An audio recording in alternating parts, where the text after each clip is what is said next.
কারাবন্দী সাংবাদিকদের বিরুদ্ধে অন্তর্বর্তীকালীন সরকার বিভিন্ন অপরাধের অভিযোগ এনেছে বলে জানিয়েছেন তথ্য ও সম্প্রচার মন্ত্রী জহির উদ্দিন স্বপন। দুপুরে জাহাঙ্গীরনগর বিশ্ববিদ্যালয়ে জহির রায়হান মিলনায়তনে সত্যজিৎ রায় চলচ্চিত্র উদ্বোধন শেষে সাংবাদিকদের সঙ্গে তিনি কথা বলেন। এর সময় তিনি আরও বলেন, ফ্যাসিবাদ আমলে যে গণতান্ত্রিক সংগ্রামের ওপর অত্যাচার নির্যাতন হয়েছে তাকে সহযোগিতা করার অভিযোগ কোনো সাংবাদিকদের বিরুদ্ধে রয়েছে। আইনের বাইরে কারো কোনো ক্ষতি হতে দেয়া হবে না বলেও জানান তথ্যমন্ত্রী।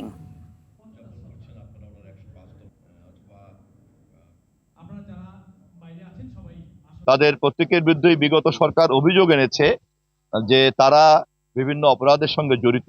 আবার অনেক সাংবাদিকরা স্বাধীনভাবে সাংবাদিকতা করতে চেষ্টা করেছেন। তবে কাজের সঙ্গে যেহেতু আমাদের এই সরকারের কোনো সম্পর্ক নাই, সেই কারণে আমি আইনমন্ত্রী এবং স্বরাষ্ট্রমন্ত্রী মহোদয়ের সঙ্গে কথা বলে সাংবাদিকদের জন্য যেটা ন্যায্য সেটার ব্যবস্থা আমরা গ্রহণ করব।